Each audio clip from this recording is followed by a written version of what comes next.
جارێکی تر سڵاوتان لێبێ ئەزیزان گەڕاینەوە بۆ تاواکردنی بەرنامەی چاوپێکەوتن لەگەڵ بەڕێز دکتۆر مەحموود عوسمان. دکتۆر باسی کێشەکانی هەرێم و بەغدا ینی هێزی دیجلە دامەزرا، دواتر هێزی دیجلە هێزی جەزیرەشی بەدواتە هات. پێشتر چەند کێشەیەک هەبوو لەسەر هێنانی هێز بۆ خانەقین و جەلەولا، هیچی چارەسەر نەکراز و پێت وایە کە ئەم جارە کورد بتوانی ئەو کێشانە لەگەڵ بەغدایەک لای بکاتەوە؟ وڵی وابزانم ئەوانە زۆر گرنگە ئیمڕۆ باسمان کردێمە لە کۆبوونەوەکان پێش ئێستاش باسمان کردووە. ئەوانە بەغا بتوانێت چارەسەریان بکە وەکو سەرەتایەکی نیەت پاچی حسابەکرێ و تەسیرەکە لەو گفتوگۆ ئەکرێ و ئەگەر چارەسەریان نەکا ممکنە تاسیل لە هەموو دیالۆگەکە بکە بە شێوکی نەگەتیڤ. ئێمە ئیمڕۆ شتێکمان وت لە ناو کۆبوونەوەکە ئەویژەوەیە دیجلە ئەتوانێ بمێنێ جززیرە بڵام نابێ دەست بخەنە ناو کاروباری ناوچە دابڕێنراوەکان ناوچەکانی کوردستان. طبعاً ئەوەش ئاسان نییە چوە ئەوانە لەو منطقانە دروستکراون کە ئەو پارێزگایانن کە ئێمە بەشێکین لەو پارێزگایانە. لەبەرەوە ئەوە یەکێکە لەو خاڵانەی کە ئەو وەفدەی کە ئەچێ دەیەوێت پێشەکی ببینێ کە چارەسەری بۆ ئەوانە هەیە وەکو سەرەتایەکی نیەتپاچی بۆی بتوانن گفتوگۆ لەسەر شتە گەورەکانی تر ئەگەر ئەوە نەکرێ ممکن تاسیل لە هەموو گفتوگۆکان بکە. بەس لەوە دەکرێت کە فشارێکی ئەمریکی بەهێز هەیە لەسەر هەرێمی کوردستان و لەسەر سەرکردایەتی سیاسی کوردی کە ئەو کێشانە لەگەڵ بەغدا چارەسەر بکات. یعنی بۆچی ئەمریکا هەتا ئێستا بەو شێوەیە پاڵپشتی نووری مالیکی و حکوومەتەکەی دەکات؟ ئەمریکا سیاسەتی کۆنیش هەروە بووە بە قەناعەتی من دائیمە زیاتر پاڵپشتی لە حکوومەتە مرکزیەکان کردووە. مەسەل ئەوە نییە بڵێ نووری مالیکی ئەوانە یعنی حکوومەتی بەغا، حکوومەتی ئەنقەرە، حکوومەتی دیمەش، حکوومەتی تاران، حتا کێشەش هێبێ لەگەڵی، چونکە ئەڵێن ئەمە یەک وڵاتەوە یەک پارچەیە وڵاتەوە تۆ بەشێکی لە وڵاتە. لەبەرەوە دائیما ئەو سیاسەتیان هەبووە نایانەوێ وە کێشەی نەتەوەی کوردیش تا ئێستا نەشوە سەر ئەجندەی ئەمریکایە ئەجندەی نێونەتەوەی بەڵێن وەکو نەتەوەیەک حسابی بۆ بکەن تا بڵێن تۆ کێشەی جیاوازت هەیە تۆ بەشێکی لە عێراق تۆ بەشێکی لە تورکیا و حسابی ئەوانە ئەکەن. لەبەرەوە زیاتر بەلای مرکزە داشکێنن و لەم دوایە ئەوە زیاتریش بۆ چونکە مالیکی ئەوان واتە سەورەکەن کە مالیکی ناڵێم تەئیدیەکەن لە هەموو شتێ، بەڵام واتە سەورەکەن مانی وەکو تۆزە ئیسیقرارێکەوە ئەو هەموو ئیتفاقەکان لەگەڵیان جێبەجێەکە و هاوکاریانەکە و تەسەورەکەن ئەگەر ئەو بڕوا ممکنە شیعەیەکی تر بێ زیاتر مەی لەو ئێران بێ بە قەناعەتی خۆیان. لەبەرەوە تا حەدێ پشتیەکەن و لەم قەیرانەی ئاخر کە ئێستا ئێمەتیایەن هەڵویستیان باش نەبووە. ینی مەسەلەن کێری هاتووە لە بەغا نە کوردێکی دیوە نە کوردێکی لێ ئێستا لە مختار لە بەغا نەهات بۆ هەرێم بزانێ ئەمە هەموو عالەم بۆچی کۆبوونێتەوە کێشە هەیە. تەلەفۆنی لەوێ بۆ کاک مەسعود کردووە وایتەوە خۆ کردووە کاک مەسعود بچێ لەوێ ببینێ شتێکی سەیرە بەنسبەت ئەوانەوە. لە پاشا ئەوانی کە مەسەڵەن ئەو پێرێ وەفدێک هاتووە بۆ لای کاک مەسعود مەکێرگ ئەوەی کە بریار بوو بێ بە سەفیر نەبوو داوا ئەکاکەوە وەزیر و پەرلەمانتار بگەڕێنەوە بەغا بۆ نمونە. یعنی شتێکی واوە لە ساز پێی دەستوریشی خۆتان بکەن و حیوار بکەنەوەوانە. یعنی فشاری ئەمریکا زیاتر هەر لەسەر هەرێمە زیاتر لەوەی لەسەر حکوومەتی بەغا بێت و ئەوە شتێکی طبیعی نییە بەڕاستی. ئەمریکیەکان ئەزانن کە ئێستا ینی بەپی ئەو وەیکە وەزیری دەرەوەی ئەمریکا ئەو مەسەجەی هێنا بۆ حکوومەتی عێراقی کە ئاگدارن لەوەی کە ئێران ئەجوای عێراق ئیستیغلال لەکات بەکارەهێنێ بۆ گواستنەوەی چەک و تەخەمەنی بۆ سووریا. باش لەم کاتەیە کە ئەمریکا زانێ مالیکی پاڵپشتی سووریا و ئێرانەکات بۆچی ئەو پشتگیریە هەر بەردەوامەیان؟ پشتگیری ناتوانانی بڵێ پشتگیریە، بەڵام ئەیانەوێ ئەو واقعێ ئەویان پێ باشترە لە واقعی تر کە ڕوو بدا. لەبەرەوە هەوڵە دەن ئەو لە جێ خۆی بمێنێ و ئەڵێن ئەم ساڵی ماوێتی تەواویەکە زۆر ڕێیاوان نییە دەورەی سێهەم ئەگەر بکرێت طبعاً و ئەیانەوێت کێشەکان لە بینی سونای عەرەب و ئەو لە بینی کورد و ئەو بە پێی دەستور جێبەجێ بکرد نەکەر ئەوە بەڵکو ئێستا مەسەن کێری چووە تورکیا زیارەتەکەی بە تورکیا خاڵێکی سەرەکی لەو زیارەتە ئەوە بووکەوە پەیوەندی بین تورکیا و عێراق چاپ بکاتەوە و حتا ئیشارەتی بۆ تورکیاشداوە لەو تەسریحاتەی لەوێ دراوە دەڵێ کە تەعامل لەگەڵ نەوتی عێراقەکەن ئەبێ حسابی حکوومەتی بەغا بکەن بێ بەغا هیچ مەکەن مامەنا بێ ئاگاداری ئەوەش ئەو حسابانە ئەگرێتەوە کە بینی ئێمە و لە بین تورکیا هەیە لەبەرەوە هەڵبیستیان بەو شێوەیە تەمەنەوان گلەی گەورەیان لە عێراق ئەوەیە کەوا عێراق ماوە ئەدا چەرکی ئێران بچێ بۆ سووریە و یارمەتی ئێران بچێ بۆ سو بەنەو ئێرانە نایەنوێ زیاتر فشار لە حکوومەتی بەغا بکەن ئەترسن ئەو فشارە وا بکە زیاتر بەرەو ئێران بیبە ئەو حکوومەتە دەیانەوێت تۆزێ لەو ڕۆ حتا لەگەڵ تورکیا ڕێبکەوێتە بۆی عێراق ئەوە نەی چووە بەرەو ئێران زیاتر نەچێ بەرەو ئێران لەو ململانەی کە ناوچەکە هەیە بەڵێ کاریگەری ئەم وڵاتانە ئێران تورکیا قەتەر سعودیە لەسەر ئەم کێشانی ئێستا لە عێراقدا هەیە ئایا ئەو وڵاتانی ئەقلیمی بەشێکن لە کێشەکان یاخود تەنها سیرکەری کێشەکانە نەخێر تقریبان بوون بە بەشێک لە کێشەکان لەبەر دووهۆ هۆیەکی ئەو ململانەیەکە لە سووریا هەیە بەڕاستی و ئەلبەپی ئەو ململانێژ ئەنجامەکەی چیە بێت تاسی زۆر لە عێراقەکە هۆیەکی شێوەیە کە ئێستا لە ململانی سیاسیەکان دەرچووە تەنها ململانی تایفیشی تێکەوتووە سونە و شیعە بە ئاشکرا تورکیا پشتی سوناگرێ قەتەر و دەوڵەتانی تر هەیە دەوڵەتی ئیسلامی هەن پشتەگرن و ئێرانیش تەبعاً حسابەکەکەوە حکوومەتی بەغا مەسەی لوبنانە حیزب اللهە بەشارە ئەمانە لەساس بیەوێ لە کامپی خۆی لەملا جەبهەی خۆی تەماشا بکە لەبەرە ئەو سەراعی سونی و شیعە وای کردووە کە دەوڵەتانیش دەسیتی ئێران زۆر بە زیاتر دەستی خستۆتە ناو کاروباری عێراقەوە تورکیا ئەوێ دەست بخاتە ناو کاروبار دەستیشی تا هەیە و قەتەر و سعودی و بەعزێ دووەی خەیجی لەگەڵ تورکیا هاوکاریان هەیە تورکیا تقریبا زیاتر سەرکردایەتی کارەکە ئەکایە تەوجیه کارەکەکە بەڵام ئەوە نشیتیان ئەمە گرنگە طبعا و بەشێکیشە ئەم ململانەیە کە هەیە تقریبا تەسیرێکی هەیە و بەشێکە لەو ململانەی بینی ئەمریکا و ئەوروپا و ئێران لەسەر ئەتۆم یعنی ئەوەش تەسیری کردووە لە ململانەکە زۆر جار یعنی بیستیم کە ناکۆکیەک هەیە لە نێوان لایەنە سیاسی کوردیەکاندا سەبارەت بە بارودۆخی بەغدا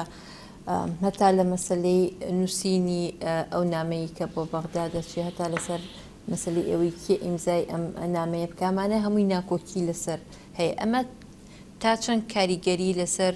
هەڵوێستی کورد وەک کوردە لە بەغدا ینی بەغدا بەمە ئەزانن یاخود ئەمە هێشتا شاراوەیە لە ناو هەرێمی کوردستان بەغدا وای چاوەڕوانە کرد کەوا ئەم هەڵویستەی کێسە کورد وەریگرتووە هەموو لایەنەکان وەری نەگرن هەندێ وەریگرن هەندێنێکن بەڵام بە پێچەوانی بۆ چوونەکانیەوان کورد ئێستا هەڵویستی یەکە لەمە هەم بە یەک و کۆبین و بە یەک و بریارە دێن وەفدەچێ هەردوو لایتە ئۆپۆزیسیۆن و دەسەڵات بریارەکان وایە بەیانەکان وایە ممکنە بەعزێ ناکۆکی لەسەر خاڵێ ئەمە ئیمزا ئەوانش چارەسەرەکرێ شتێکی وانییە کە چارەسەر نەکرێ و طبعا من ڕئیم وایە یەک ڕیزیەک پیا بۆ ئێستا بەڵام ئەو یەک ڕیزیە ڕەنگە دائیمی نەبێ بۆچی چونکە بناغەکەی ئەساسی نییە من ڕئیم وایە وەختی یەک ڕیزی دائیمە توانین دروستکەین اتفاقی استراتیژیمانە بێ هەموو حیزبەکان ئیمزایکەن نەک تەنها دوو حیزب و هەڵویست بین و بە یەکەوە بین بەرامبەر ئێران بەرامبەر تورکیا بەرامبەر ئەمریکا بەرامبەر ئەوروپا بەرامبەر بەغاش نەک تەنها بەغا یعنی هەموو لایەنەکان ئێمە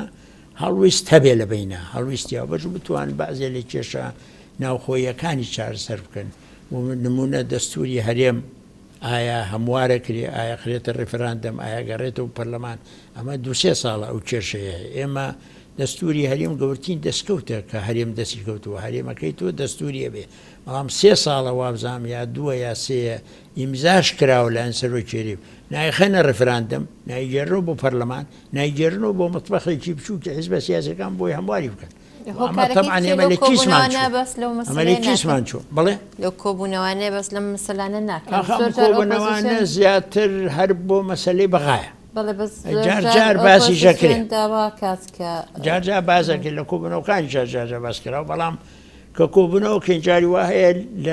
لە پەراوێزی کۆبوونەوەکە کۆبوونەوە کرێ لە بینی مەسەن سەرۆکی هەرێم یا لە بین دوو حیزبەکە لەگەڵ ئەوانیکە بازێ شت بازەکەن لە بەلایە نەگەڕانەوەی دەستور هەموار نەکردنەوەی یاخود نەناردنی بۆ ڕیفراندۆم چ کاریگەریەکی نێگەتیڤی دەبێت لەسەر بارودۆخی سیاسی هەرێمی کوردستان زۆر خراپە چونکە بەڕێی من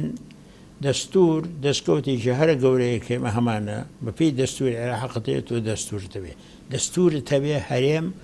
دەستۆری هەبێ ئەوە گرنگە بۆ ئێمە دەبوو زۆر بیقۆزینەوە زوو دەستورەکە دەرکەین بۆی بەپێی دەستور کاری خۆ بکەین بەڵام ئێمە دەستورەکەمان لەسەر ئارشیف داناوە لەسەر ڕەفەیە نائینیتە ڕفێراندەم نائیگەڕیتەوە بۆ پەرلەمان بەڕێی من شتێکی هەڵەیە ئەوە ئێمە دەستکەوتێکە بەکارمان نەهێناوە بۆ سوودی خۆمان پێت باشە ئەو دەستورە بەم شێوەی ئێستای بچێتە ڕفراندۆم نەخێر باشترە ئەگەر ئەوەی کە ئەڵێن من ناڵێم یەکسەر دەستورەکە بێنەوە پەرلەمان چکە دەنگی لەسەرداوە بەڵام حیزبە سیاسیەکان ئەوانەی کە ناوکۆچیانی لەسەر بەیەکەوە ئەگە بتوانن دابنیشن لە دەرەوەی پەرلەمان اتفاق بکەن چکە زۆربیان ئەڵێ ئێمە موافقن لەسەر هەموارکردنەوەی ئەگەر تۆش بیستوتە دانیشن ئەو خاڵانەی کە بێسی بە هەموارەیە کە ئیتفاقی لەسەرەکەن بیکەن پاشی یەکسەر لە پەرلەمان توان دەنگی لەسەر بدەن و یەکسەر بخێتە ڕفراندەم دوانەکەوێت چونکە دەستکەوتە بۆ ئێمە نابێت لە چیز خۆمانی بدەین سەرۆکی هەرێم داوای کردووە کە مانگی ئەیلول هەڵبژاردن ببێت لە هەرێمی کوردستان پێت وایە هەڵبژاردننی داهاتوو خاریتەی سیاسی هەرێمە گۆڕێت وەڵای ئەوم پێ باشە کە سەرۆکێرم داوای کردەوە پێش هەشتی ئەیلول هەڵبژاردنەکان بن زۆر باشە بۆی لە وەختی خۆیان بێ دوانەکە زۆر قسە هەیە لەسەر دواکەوتنی ئەو ئێوێ و ناوێ بەس ئەوە باشە ئەو هەڵویستە بەڕێی من ئەمێنێتەوە سەرەوەی ئایا چ تەسیریەکە هەڵبژاردنەکان ئەوەڵان پێویستە هەڵبژاردنەکان سەربەست بن و پاک بن نەکەونە مەشاکلی تێ نەکەوێ مەسە ئەوی تیامی ئەو بکە ئەوی ئەو بکە ئەم بێوێ دەنگ زیاد کە ئەو بێ دەنگکەم کە چونکە کێشە هەیە لە هەڵبژاردن ئێستا لە عێراقا هەیە لەوە هەیە چوە ئەحسا نەکراوە سەرژمێر نەکەوێت ئەتیمال لەسەر بێتاقەی تەموینیە بێتاقەی تەموینیش قابلی گۆڕین توانین دروستی کە توانین لای بێت توانین بیگۆڕی ئەوە هەیە عێراقا زیاترە لێرەش ئەکرێ هەبێت لە ئینتیخاباتی پێشوو بووە دوو ئەمە یەکێکیان دوو هەمین بە قەنەعەتی من هەڵبژاردنەکان ئایا چۆنە ڕوە ئایا هەر حیزبە بەجیا ئابێ ئایا هەڵبژاردن دوو حیزب سێ حیزب بەیەکەوە بن ئایا جەبهەیەک لەم بەرەبێ جەبهەی لەولا ئابێ ئەو شتانە تەسیرەکان لە مەسەلەی هەڵبژاردن لە مەلانەی سیاسیش تاسی تێکا بەڵام بەگشتی هەڵبژاردن شتێکی باشە مافێکی دەستوریە مافێکی ئەو خەڵقەیە مافێکی وڵاتیە بکرێ باشە و هەر کەم و کوڕێشی تیاابێ چاکترە بکرێت لەوەی کە نەکرێت چونکە گۆڕینی یعنی دەسەڵات گۆڕینە بە شێوەیەکی دیموکراتی شتێکی باش کەواتە ینی پێت وانە کە نەخشی سیاسی هەرێم بگۆڕێت ئەو وەزعی کە هەیە هەروە بە و حەجمە ئەمێننەوە هەموو لایەنەکان یاخود گۆڕانکاریە کە ڕەنگە ڕوو بدات ڕەنگە ببێ گۆڕانکاری چوە 4 ساڵ نەکراوە حەجمەکان و خۆیان ئەمێننەوە یاننا ڕواناکەم هیچ حەجمێن 100 خۆی بێتم چۆن گۆڕانکاری تیا بکرێ وەکو وتم شێوەی هەڵبژاردنەکانیش دەیەخە هەڵبژاردنەکانیش تەمعەن داخراو بوو جاری پێش و نازانین ئەم جارە داخراوە بێ یاخود نیوە کراوە ئەبێ یا کراوە ئەبێ بە شێوەیەک قانونەکەی هەنی بەبەسم لەبەرەوە بەلای منەوە پێویستی بەکارهێوە لە ئێستاشەوە تا ئەو ماوەی کە ئەکرێ زۆر نەماوە تقریبەن 4-5 مانگ ئایا توانن هەموو ئەو مفەوەزیە و لایەنەکان توان هەموو شتەکان جێبەجێ بکەن تەمان ئەوەش هەیە بەڕێی من و بە قەنەعەتی خۆم هەڵبژاردن شتێکی باشە کە بکرێ بەڵام ئەبێ نەهێڵن تاسیراتی سیاسی زۆر لەسەر لە ئێستادا هەردوو حیزبی دەسەڵات یەکێتی و پارتی داوا دەکەن کە کاتی سەرۆکایەتی هەرێم ماوەکەی درێژ بکرێتەوە یاخود هەڵبژاردن هەر سەرۆکی هەرێم هەڵببژێرێتەوە یعنی ئەم داوایە لە بۆچوونی تۆ ینی بۆچی ئەم داوایە هەیە لێستادا ئەوان داوای ئەوواکە من ئیمڕۆ لەو برادرانی پارتیم پرسی لەسەر ئەوە لە کۆبنەوەکە وتیان ئێمە داوای درێژکردنەوەوان نەکرد داوای هەڵبژاردن نەکەین یانوێ جارێکی کە کاک مەسعود هەڵبژێرێتەوە یاخود سەرۆکێک هەڵبژێتەوە بە پێی ڕاستە و خۆ خەڵی بژێرێ طبعاً لایەنی تراڵێ ئەمە لا ناگونجێت چونکە دوو دەورەیە دوو دەورەیە چونکە جارێ پەرلەمان جارێمە دوو دەورە کێ ئەڵێ دەستورە خۆ دەستورمان نێمە هیچ دەستوری نییە یاسای سەرۆکایەتی هەرێمی یاسای سەرۆکایەتی هەیەکاڵی دوو دەور لەبەرەوە ئەبێ یا ئەو یاسایە بگۆڕن بە شێوەیە بڵێ دوو دەورەی هەڵبژێرراو بە هەڵبژاردن یاخود بە شێوەیەکی کە هەمواری بکەن بۆی ئەوەی کە ئەکرێ لەگەڵ یاساکە بگونجێ یاساکە گۆڕانکاری تیا بێ بۆی بگونجێ ئەگەر گۆڕانکاریان تیا کرد بڵێ دوو دەورە سەرۆکایەتی هەرێم هەڵە بژێرێ بە خەڵق خەڵێ بژێرێ ئەو وەختە توانین دەورێکی کە بێ ئەگەر نیانتوانی ئەوە بکەن ئەو وەختە ناکۆچی و ڕێی جیاواز پێیا بێ لەسەر پێت وایە لە هەرێمی کوردستان بەدیلی سەرۆکی هەرێمی ئێستانە بێت واللهی بەڕێی من بۆچی ینی حەقا هەموو لایەنی حەقی خۆیانە ینی بتوانێت خەڵق تەرشیحکە نتوانین بکەن دەتوانین دوو لایەن سێ لایەن لەسەر شخصی ئیتفاق بکەن دیموکراتی تر ئەگەر چەند کەسێک هەبن وەکو کاندید بن بۆ ئیشەکە باشترە و هەر کامیان دەرچێ باشتر وەگە سەرۆکی هەرێمیش دەرچێ بەڵام خەڵقی تریشە بێ کە بەرامبەری بوو بێ شتێکی وادە ئەوە بۆ ئەویش بەهێزترە لێرەوە انتخاباتی دیموکراتیە نەک تا یەک شخص بەڕێی من چەند کاندید هەبێ و ئەو وختە کامیان میلەت زیاتر دەنگی بۆدا دەرچن و ئەوە بۆ شخصی سەرۆکی هەرێمیش باشتر حتا ئەگەر کە هەڵیش بژارداوە ئەڵێ باوە انتخاباتێ بوو کاندیدی تریشە بوو بەس خەڵق ڕێی بۆ ئەمدا بەڵام ئەگە هەر خۆی بێ ئەو وەختە انتخاباتەکە زۆر هین نابێ و ئەویش پێخۆش نییە تەنها خۆی بێ بەڕێی من حەزەکا بە هەڵبرا وەکو جاری پێشوو مەسەن کە هەڵبژێرا لەبەرەوە ئەوە چاکترە کاندید هەبن و خەڵقیش بتوانێ ئازاد بێ ڕێیان بۆ بدە ئەمێکی ئێستا باسەکرێت ئەڵێ بەدیلی کاک مەسعود نییە بەدیلێک نییە کە یەکێکی کە ببێتە سەرۆکی هەرێم لەو زیاتر پێت وایە ئەمە هەڵەیەکی استراتیژی سیاسی کوردە یاخود ئەمە تەبیعەتێکی ئەم مەسەرکردە سیاسیانی ڕۆژهەڵاتی ناوەڕاستە کە تەنها یەک کەس ئەتوانێت حکمی وڵات بکە خۆی ئەمەیە کە من جۆم لێ بوو دوێنێ یا پێرێ لە یەکێتی باسی ئەمەیان کرد بەس من وای تێ نەگەیشتم ئەوان ئەڵێ ئێمە کاندیدمان نییە بۆ سەرۆکایەتی هەرێم ئێمە معنا کاندیدی یەکێتیش بۆ سەرۆکایەتی هەرێم کاک مەسعودە وا تێگەیشتم من نەکەرەوەی بەڵام ئۆپۆزیسیۆن چۆن کاندید و شتیان هەبێ بەڕێی من لەبەرەوە ئەوە ممکنە بەو شێوەیە وەرگیرا بێم نازانم من وای تێگەیشتم کە ئەڵێ ئێمە کاندیدمان ئێمە کاندیدێ بۆچی چوە وەختەوە ئیتفاقیان کردووە سەرۆکی هەرێم ئەم بێ و سەرە کۆمار مام جەلال بێ چۆن پارتی ژەڵێ ئێمەش بۆ سەرە کۆمار کاندیدمان نییە هەرە بێ یەکێتی بۆ یەکێتی ئەویش بۆ پارتی لەو معنایەوە تەماشایەکەن وابزانم وەکو وای من تێگەشتم پرسی مەسەلەی چاکسازی ئەو یاسایانەی کە ڕەهەندی نیشتیمانیان هەیە بگەڕێتەوە بۆ پەرلەمان و هەموار بکرێت ئەمانە پرسێکن کە زۆر ئۆپۆزیسیۆن باسیەکە لە هەرێمی کوردستان یعنی وەک چاودێرێک وەک سیاسەتمەدارێک کە چاودێری وەزعی هەرێمی کوردستان بکەیت پێت وایە هیچ هەنگاوێک نراوە بۆ ئەم مەسەلانە یاخود تا ئێستا پرسی چاکسازی پشتگوێ خراوە وڵی من ڕێی من هەنگام نەدراوە بەداخەوە من حتا لە ناو کۆبوونەوەکانی کە ئێمە ئێستێکن بۆ علاقی ئێمە بەغا لە کۆبوونەوەی دووهەم نەکسێ هەمشکەمە چوارەم بۆ ئێمڕۆ لە کۆبوونی دووهەم باس کرا دیسان ئۆپۆزیسیۆن تەرحان کرد و دەسەڵات وەڵامی دانەوە و سەرۆکی هەرێم وڵات من جۆرە گرژێکی ناو کۆبوونەوەکە دروست کرد من تەرحەم کردوتم بابە ئەم قەزیەوە 3 ساڵە هەیە هەموو باسیەکەن یا بیکەن یا مەیکەن دانیشن کۆمیتە دروستکەن لوژنە دروستکەن 4 کەس لەمبەر 4 کەس لەوبەر دانیشن یەکەیەکە باسییان کەن کامەیە ڕەهەندی نیشتیمانی هەیە کامە دەستورە چی بکرێت چی نەکرێت چاکسازی چییە یا ئیتیفاق بکەن بیکەن یا بڵێن ئەمە ئەکرێ و ئەمە ناکرێت ساغیکەنەوە چونکە هەموو جارێ لە هەموو کۆبوونەوەیکە ئەمەیەتەوە پێش هەموو جارێ لە هەموو هەڵسەنگانێکە ئەمەیەتەوە پێش من باسم کرد و فعلەن وا بریاردرا کە خۆیان لابەلا دابنیشن یعنی ئەوانی پەرلەمان ئەوانی حیزبەکان ئەوانی ئۆپۆزیسیۆن و خەریکی ئەمە بن و هەوڵێک حەلیش بۆ بدۆزنەوە ئیتر ئەم دوو کۆبوونەوە ئەخیر باز نەکراوە مۆزوع دیارە لابەلا خەریکین خۆیان خەریکی ئەمە و شتێکی باشی ژەبێت چەند زووتر ساغیکەنەوە چاکترە بە هەر شێوەیە بێت چونکە نابێ هەموو جارێ بێتەوە کایە هەموو جارێ باز بکرێتەوە ئێستا ئینتیخاباتی ئایندەکە بوو ممکن لە حملەی انتخابی ئەو شتانە لە هەمووشی زیاتر باس بکرێ و ئەوە باش نییە بۆ وەزعی کۆمەڵگا ئێمە هەر بمێنێتەوە بێ چارەسەر و هەر یەکە شتێ بڵێ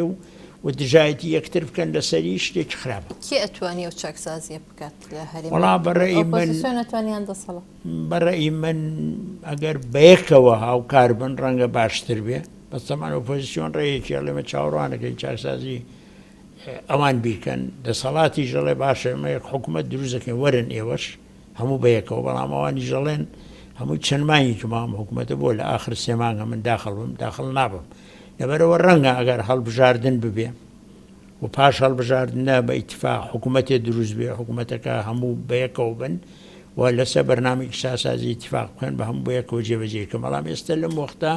ئەوە ناکرێت چونکە ئێستا تقریبەن ئێمەکەوینە ناو خۆناغی هەڵبژاردن لەو خۆناغەشە ئەو شتانە ئاسان نییە بکرێ بەڕاستی